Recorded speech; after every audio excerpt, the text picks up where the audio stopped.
नमस्कार विद्यार्थी मित्रांनो, मी कॉमर्सवाला मास्तर आणि या नवीन व्हिडिओमध्ये तुमच्या सर्वांचं स्वागत. विद्यार्थी मित्रांनो, या व्हिडिओ लेक्चर सिरीज मार्फत आपण तुमचा अकाउंट हा विषय शिकतोय, ज्याच्यामध्ये आपण या विषयाचे 7 टॉपिक पूर्णपणे अभ्यासले. या 7ही टॉपिकच्या व्हिडिओच्या प्लेलिस्टच्या लिंक चॅनलला अवेलेबल आहे, तिथे जाऊन तुम्ही ते व्हिडिओ बघू शकता. त्याचबरोबर काही MCQ क्वेश्चन म्हणजे महत्त्वाचे IMP ऑब्जेक्टिव्ह टाईप जे क्वेश्चन असणार आहेत त्याच्या रील्स शॉर्टच्या फॉर्मॅटमध्ये मी व्हिडिओ बनवलेले आहेत. तर ते इंस्टाग्राम पेजला पण अवेलेबल आहेत. इंस्टाग्राम पेजचं नाव आहे कॉमर्सवाला मास्तर. त्याला जाऊन तुम्ही फॉलो करून त्या रील्सद्वारे अभ्यास करू शकता. आता सध्या अभ्यासतोय आपला इश्यू ऑफ शेअर हा टॉपिक 8 नंबरचा टॉपिक आहे. याच्यामध्ये आपण टोटल 16 सॉल्व एक्झाम्पल अभ्यासलेले आहेत. आज अभ्यासणार आहोत 17 नंबरचे एक्झाम्पल. तर कोणताही वेळ वाया न घालवता आपण आपल्या एक्झाम्पलला सुरू करूया. तत्पूर्वी एक विनंती की व्हिडिओमध्ये शेवटपर्यंत राहा, जेणेकरून तुम्हाला हे एक्झाम्पल व्यवस्थित समजेल. चला तर मग पहा विद्यार्थी मित्रांनो, फर्स्टली आपण एक्झाम्पल रीड करायचं, काय सांगितलं ते समजून घ्यायचं. आता एकाच एक्झाम्पलमध्ये त्यांनी 2 एक्झाम्पल दिलेली आहेत. म्हणजे थोडक्यात काय की प्रशांत ट्रेडिंग कंपनी नावाची एक कंपनी आणि दुसरी जी आहे ती स्वानंद ट्रेडिंग कंपनी, म्हणजे 2 कंपन्यांचं शेअर्सची विषयी माहिती दिलेली. काय सांगितले, Prashant trading company forfeit 1100 equity share म्हणजे 100 इक्विटी शेअर जप्त केलेले आहेत. एका शेअरची किंमत किती of ₹100 each due to non payment of final call of ₹30. Final कॉलचे पैसे दिले नाहीत म्हणून 100 शेअर जप्त केले. एका शेअरची किंमत काय 100. अँड द सेम वेअर रिइश्यूड, ते शेअर रिइश्यू केलेत 50ला फुल्ली पेड अप, म्हणजे 50 पर शेअर फुल्ली पेड अपला. ही झालं प्रशांतच्या कंपनीच्या बाबतीत. दुसरी कंपनी आहे Swanand trading company. Forfeit 1000 equity share, किती इक्विटी शेअर जप्त केलेत 1000. ऑफ रुपीज किती एक आहे ₹10 एक आहे, ऑफ ₹10 इच. ऑन ऍप्लिकेशन मनी ₹2, म्हणजे यावेळेस ऍप्लिकेशनच्या वेळेस किती मागवणार आहेत ते ₹2. Allotment money ₹4 per share was paid, म्हणजे ऍप्लिकेशन आणि अलॉटमेंटचे पैसे दिलेले आहेत, वॉज पेड म्हणजे पेड केलेले आहेत.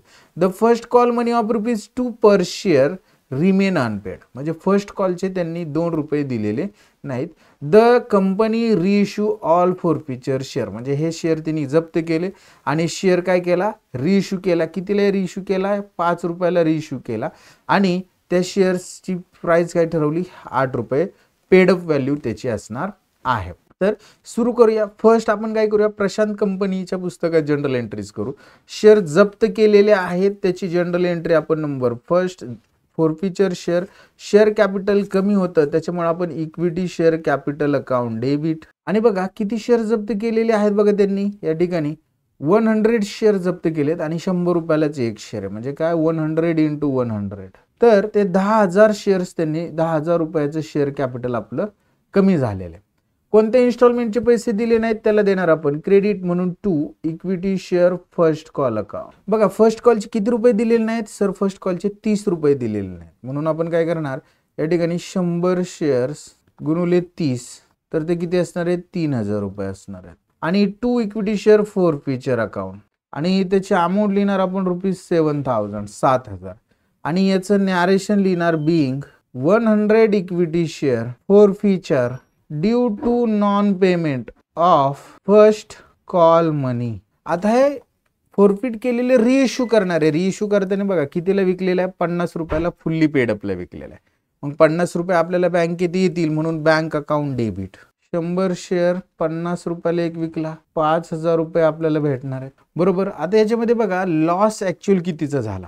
आपलं 10,000 आणि शेअर कॅपिटल कमी झालं, आपण विकून 5,000 आले म्हणजे 5,000 लॉस आहे, तो आपण शेअर फॉरफिचर मधून रिकवर करायचा म्हणून equity share forfeiture account debit ₹5,000. 2 equity share capital, आपलं शेअर कॅपिटल वाढणार आहे म्हणून 2 equity share capital account. Amount लिहिणार आपण ₹10,000. आणि याचं नॅरेशन लिहिणार being 100 equity share at ₹50 per share झालं. आता बघा या ठिकाणी काय केलेलं आहे आपण की रिइश्यू करत असताना फॉरफिचर केले 7,000 आणि त्यातनी 5,000 रिकवर करून घेतले लॉसचा, राहिले 2,000 बॅलन्स फॉरफिचरचा. हा आपल्याला ट्रान्सफर करायचा आहे कॅपिटल रिझर्वला, तर त्याची एंट्री आपल्याला करावं लागेल नंबर 3 ची. Equity share forfeiture account debit ₹2,000 to capital reserve account. Amount लिहिणार आहे ₹2,000 आणि याचं नॅरेशन लिहिणार being balance of forfeiture share transfer to capital reserve account. तर अशा पद्धतीने आपण ह्या जी कंपनी होती प्रशांत कंपनी लिमिटेड त्याच्या फोरफिचरच्या तीनही एंट्री, फोरफिचर आणि रिइश्यूच्या तीनही एंट्री करून घेतल्या. आता आपल्याला कोणाच्या करायच्या? स्वानंदच्या पुस्तकात. स्वानंदच्या मध्ये बघा त्यांनी किती शेअर जप्त केलेले आहेत? 1000 शेअर जप्त केलेले आहेत. का जप्त केले 1000 शेअर? कारण की त्यांनी पेमेंट दिलेलं नाही कोणत्या कॉलचं? फायनल कॉलचं. त्याच्यामुळे आपण त्याचे फर्स्ट कॉलचं फायनल कॉलचं पेमेंट दिलेलं नाही, त्याच्यामुळे त्याचे शेअर जप्त केलेले. तर आपण जप्तची एंट्री घेऊया. 1000 शेअर, 10 रुपयाला एक शेअर आहे, म्हणून आपण काय करणार? शेअर कॅपिटल तेवढ्याने आपलं कमी होईल, म्हणून equity share capital account debit. 1000 share आणि 10 रुपये, 1000 शेअर 10 रुपये, 1000 गुणिले 10, 10,000 रुपये. 2 ज्या इन्स्टॉलमेंटचे पैसे दिले नाहीत त्याला देणार आपण क्रेडिट, म्हणून 2 इक्विटी शेअर फायनल कॉल. एकच मिनिट फक्त, या ठिकाणी काय झालेलं आहे आपलं की हे 1000 गुणिले 10 होणार नाही, कारण 1000 गुणिले 8 होणार आहे. कसं 8 होणार आहे ते पण सांगतो मी तुम्हाला. कारण की आपल्याला बघा ॲप्लिकेशनचे किती रुपये? 2 रुपये मागवले, बरोबर. त्याच्यानंतर अलॉटमेंटचे 2 रुपये, अलॉटमेंटचे 4 रुपये आहेत, बरोबर, पेड केलेले आहेत. आणि फर्स्ट अँड फायनल कॉलचे 2 रुपये दिलेले, फर्स्ट कॉलचे 2 रुपये दिलेले नाहीत. म्हणजे इथं फर्स्ट कॉल इथे 2 रुपये, यांनी फायनल कॉल नव्हताच, त्यामुळं त्यांनी काय केलेले आहेत? शेअर जप्त केलेले आहेत. आणि 8 रुपयालाच काय केलेलं आहे? तो पेडअप आहे, म्हणजे 8 रुपयेच त्याचं पेडअप कॅपिटल आहे. म्हणजे इथं आपल्याला काय करावं लागेल? 2 आणि 4 6 आणि 2 8च घ्यावं लागेल. म्हणजे इथं आपल्याला 8 रुपये जर घेतले तर 8000 येतील आपले. आणि आपण या ठिकाणी म्हणणार ज्या इन्स्टॉलमेंटचे पैसे दिले नाही, 2 equity share first call account 2000 रुपये आणि 2 इक्विटी शेअर फोरफिचर अकाउंट 6000 रुपये. याचं नॅरेशन लिहिणार आपण बिंग इक्विटी शेअर बिंग असं लिहा, being 1000 equity share forfeiture due to non payment of first call money. झाली आपली फर्स्ट एंट्री झाली. आता हे रिइश्यू करणार आहेत, म्हणजे आपली सेकंड एंट्री. रिइश्यू करताना बँकेत पैसे येणार आहेत, बँक अकाउंट डेबिट. फक्त रिइश्यू करताना बघायचं की तिला शेअर रिइश्यू केलेला. त्यांनी काय सांगितले की बघा रिइश्यू करताना 5 रुपयाला एक शेअर रिइश्यू केलेला. मग बँक अकाउंट डेबिट 1000 शेअर गुणिले 5, 5000 रुपये येणार आहेत आपले, बरोबर. आणि या ठिकाणी बघा किती कमी पडत आहेत? 8000चं जप्त केलं तर 5000 विकून आले, 3000 कमी करतायत. म्हणून आपण काय म्हणणार त्या ठिकाणी? Equity share forfeiture account debit.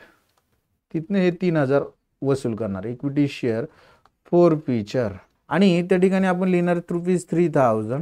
2 equity share capital account amount लिहिणार ₹8000. आणि याचं नॅरेशन लिहिणार बिंग 1000 इक्विटी शेअर रिइश्यू ॲट ₹50. आता हे रिइश्यू करताना एक गोष्ट लक्षात घ्या की आपल्याला 3000 रुपये लॉस झाला, तो आपण फोरफिचरच्या बॅलन्समधनं 6000 रिकवर केला. म्हणजे 6 मधनं 3 गेले, राहिले 2000. हे ट्रान्सफर करावे लागतील आपल्याला. म्हणजे याच्यामध्ये आपल्याला अजून एक जनरल एंट्री फोरफिचरचा बॅलन्स ट्रान्सफरची. तर equity share forfeiture account debit बघा 3000 राहिले, 3000 लिहिणार. 2 कॅपिटल रिझर्व्ह अकाउंट अमाऊंट लिहिणार 3000 आणि याचं नॅरेशन लिहिणार being capital of share forfeiture account being balance of असं म्हणा, balance of share forfeiture account transfer to capital reserve. तर अशा पद्धतीने आपण काय केलेले? दोन्ही कंपन्यांच्या शेअर फोरफिचरच्या जनरल एंट्री होती. इन द बुक्स ऑफ आपण काय केलं? प्रशांत कंपनी लिमिटेड फोरफिचरच्या एक एंट्री आणि रिइश्यूच्या 2 एंट्री केल्या.